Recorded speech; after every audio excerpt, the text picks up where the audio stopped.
Fala pessoal, você está no canal Bloco de Dados e nesse vídeo a gente vai saber mais sobre o Trade-off Bias versus Variance, ou viés e variância.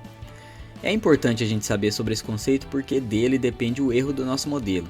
E se você está com um modelo performando muito abaixo do esperado, pode ser que você esteja com alto viés ou alta variância. Então eu vou tentar explicar de uma forma que isso fique claro para você, o mais claro possível, e você possa fazer, tomar medidas para diminuir o erro do seu modelo e para ele performar melhor, certo?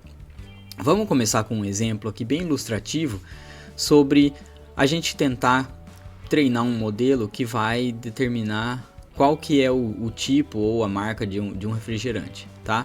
Então, imagina que você tem um dataset como esse aí, com uma porção de refrigerantes à base de cola e um pouquinho de refrigerante, tipo Fanta, assim, de laranja, e um pouquinho de água com gás, por exemplo.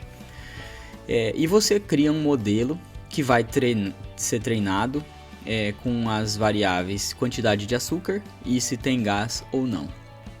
Provavelmente esse modelo vai ser bem enviesado em relação à Coca-Cola, em relação a refrigerantes de cola. Para ele vai acabar simplificando demais e tudo para ele vai acabar sendo um refrigerante de cola. Porque quando ele for fazer a classificação, ele vai chegar lá e vai falar assim, bom, qual que é a quantidade de açúcar? É alta, sei lá. E tem gás? Tem. Então isso aqui é Coca-Cola. Aí vai para o outro, isso aqui tem gás, e tem quantidade grande de açúcar, então é um refrigerante de cola. Então, e aqui vai ser a mesma coisa. Quando ele chegar nesse cara aqui, ele vai falar assim, ele tem grande quantidade de açúcar? Sim. Tem gás? Tem. Então ele é um refrigerante à base de cola. Possivelmente ele não vai errar quando for na água com gás, porque tem gás? Tem, mas tem açúcar? Não tem. Então aí ele vai classificar de uma forma diferente. Mas perceba que esse modelo aqui ele vai performar bem mal.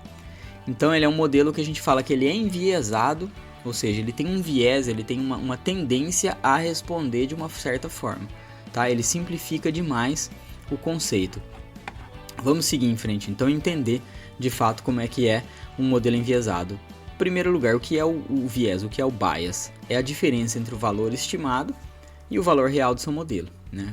Aquele que está no dataset de treinamento, de teste, enfim. Os modelos enviesados eles vão performar mal em ambos, em treino e teste, né? Então, por causa daquilo que eu estava mostrando para vocês, se ele tem uma porção de coisas ali, de refrigerantes à base de cola, para ele qualquer coisa vai ser refrigerante de cola. Ele está enviesado para aquele tipo de resposta.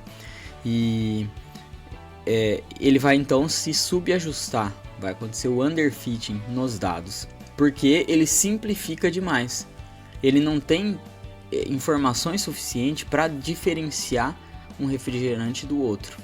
Então, quando o modelo é simples demais, ele vai se subajustar aos dados e vai acontecer aí um modelo enviesado. Na prática, você vai ver, por exemplo, um modelo onde o padrão é adicionar, sei lá, 10 unidades para a previsão a cada uma unidade do preditor. O modelo enviesado vai adicionar aí uma unidade, 1 para 1, ou então às vezes ele até ignora o input, você pode colocar 200 unidades do preditor aí, ele vai continuar adicionando 1, tá? Esse aqui é um exemplo visual de um modelo enviesado. Então você vê que os dados eles têm uma curva, né? Eles têm uma variação, né? E quando a gente tenta ajustar aqui um modelo linear, ele não vai conseguir capturar nada, né? Tá vendo que ele acerta um aqui, talvez fica mais perto de alguns pontos que estão perto da linha, mas não importa o jeito que você trace essa reta aqui, ela nunca vai conseguir pegar esse padrão aqui de ondas, né? Se você colocar ele riscar aqui no meio, por exemplo, você vai acertar um ou outro, mas ele vai continuar sendo um modelo que não vai conseguir se ajustar à curva, né, dessas ondas aqui. Então, o modelo linear, geralmente, ele é um modelo que tende a ter um high bias, né, a ser enviesado. E na prática aqui, quando você for fazer as previsões, você vai ver esse tipo de erros aqui, ó, erros muito altos já no treinamento, né? E você já consegue ver erros muito altos. Então, nesse caso, o seu modelo não vai performar bem. No caso de modelos de high variance, são os modelos com alta variância, esses modelos são os modelos que a gente chama de sensíveis, porque a cada dataset novo que ele vai tentar fazer as previsões, as estimativas, ele vai te dar uma resposta totalmente diferente, uma resposta que varia demais, certo? Então, voltando ao nosso exemplo aqui dos refrigerantes, se você tiver um dataset agora que já não tem tanta dominância aí de refrigerantes à base de cola, vamos supor que a gente vai treinar e a gente coloca uma porção de preditores aqui, a quantidade de açúcar, se tem gás ou não, a cor do líquido, a cor do rótulo. Então esse modelo aqui, ele tem a tendência a se sobreajustar os dados, né? a quase que decorar as respostas. Quando vierem os dados reais, né? Os dados que já vão vir já na produção, que a gente fala, esse modelo não vai conseguir performar de uma forma boa. Então você tem lá, o refrigerante tem quantidade grande de açúcar? Sim. Tem gás? Sim. A cor do rótulo é vermelha, e a cor do líquido é escura, então é um refrigerante de cola. Aqui é a mesma coisa, mas qual que é a cor do líquido? Laranja. Qual que é a cor do rótulo? Laranja, então é um refrigerante de laranja, Fanta. E assim por diante. Então, nesse caso, o nosso modelo ele vai conseguir performar muito bem no treino, mas no teste ele vai começar já a demonstrar a fraqueza dele. Descrevendo os modelos com high variance ou modelos sensíveis, a variância é então isso daí, a diferença a variação que é causada no modelo aí, nas respostas do modelo para cada conjunto de dados diferente que ele vai analisar. Os modelos sensíveis, eles performam bem no treino, mas mal no teste. Então, como eu disse, no teste você já vai conseguir começar a ter uma noção de se esse modelo está performando bem ou não. Então, é por isso que é sempre importante a gente fazer aquela divisão de treino e teste.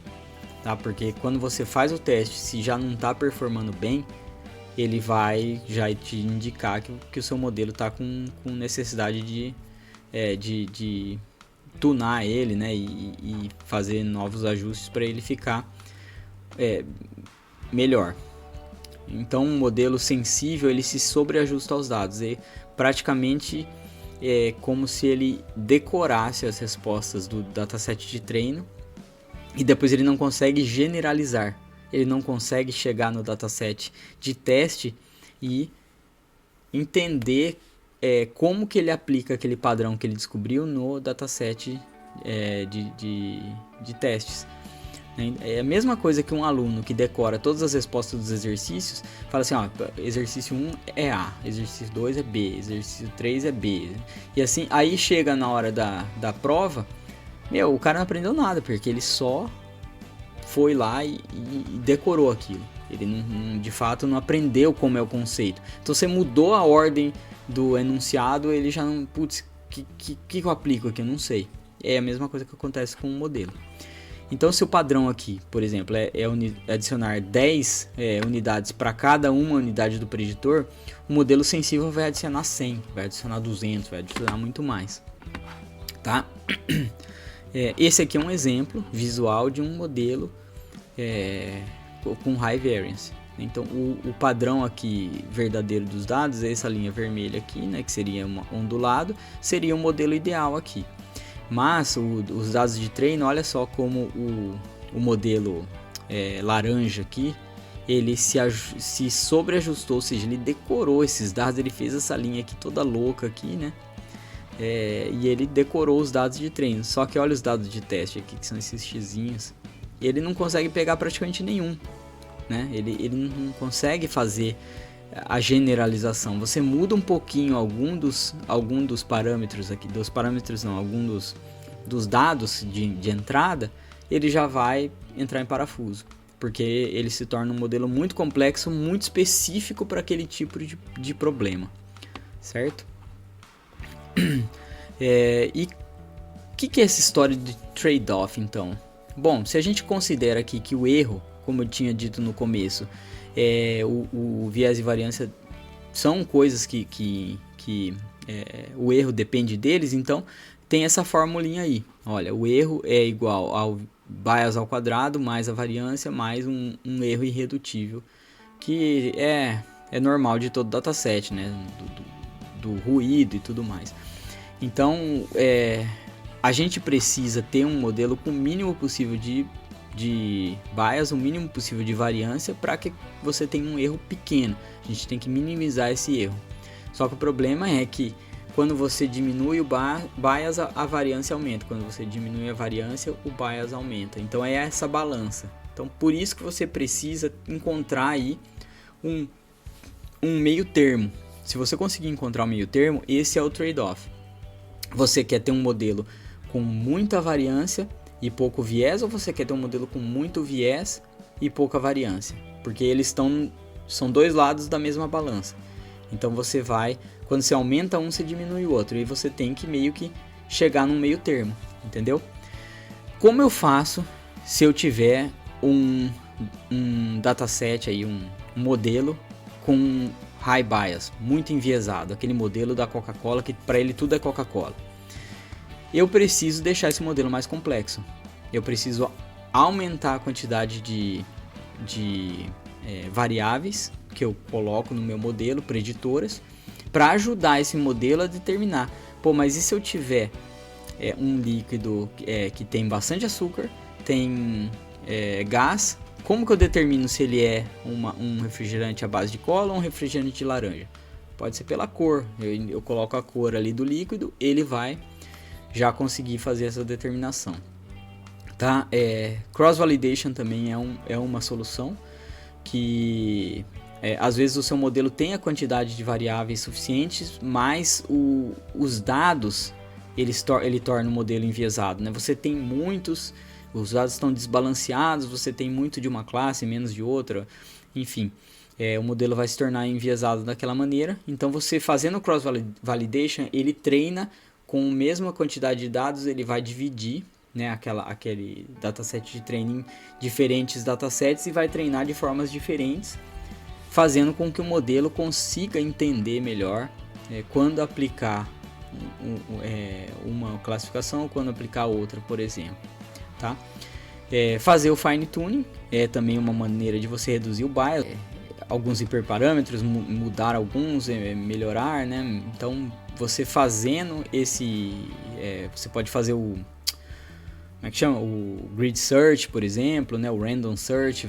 Você pode fazer vários testes com hiperparâmetros para encontrar os melhores e assim reduzir esse erro por causa de viés do seu modelo. E os modelos de boosting, eles são geralmente bons para reduzir o viés, né? Porque os modelos de boosting, eles trabalham em sequência. Cada modelo novo que é criado, eles são criados em sequência, tentando melhorar o erro do modelo anterior. Então ele criou um modelo, deu um erro, ele vai lá, pega esse modelo, cria outro, já usando aquele erro do anterior para tentar diminuir, aí ele cria outro para tentar diminuir mais ainda, até ele conseguir minimizar aquele erro. Então esses modelos do tipo boosting, Extreme Boosting, Gradient Boosting, ADA Boost, todos esses modelos desse tipo, eles são bons para reduzir o bias. Para reduzir a variância, quando o meu modelo, a cada dataset que eu coloco ali para ele analisar, ele dá um tipo de resposta, é um modelo com alta variância. Então significa que aquele seu modelo está muito complexo, ele está tentando resolver um probleminha específico daquele dataset. Mas ele não tem que resolver daquele dataset, ele tem que resolver geral, né? Todos os datasets daquele tipo, ele tem que conseguir chegar num meio termo e entender mais ou menos qual que é o padrão que funciona ali. Tá? Então você tem que deixar o seu modelo mais simples. Talvez trocando o algoritmo ou fazendo algum tipo de regularização, né? Você pode usar regularizações do tipo lasso, read, elastic, enfim, uma porção de tipos de regularização que você pode usar. O cross validation também ajuda para você fazer redução de variância, e os modelos de bagging, eles são bons, né, para reduzir variância, especialmente, por exemplo, o random forest. O modelo de decision tree, por exemplo, árvores de decisão, eles são modelos com alta variância, eles overfitam, né, muito fácil, sobreajustam muito fácil. Quando você coloca ele num modelo de bagging ou um random forest, você vai pegar uma porção de árvores e você vai tirar a média daquilo ali. Então o acerto de um compensa o erro de outro, você vai diminuindo a variância ali, porque ele vai chegar num meio termo, entendeu? Então isso daí é esse conceito de bias e variance. Eu espero que tenha ficado claro para vocês. Esse é um conceito bem importante na ciência de dados e bem discutido e também muito perguntado em entrevistas. É um conceito que vale a pena ser estudado, vale a pena você saber explicar esse trade-off, ok? Então é isso aí, pessoal, eu vejo vocês num próximo vídeo. Até lá! Vamos lá aprender ciência de dados na prática? Eu te espero no próximo vídeo.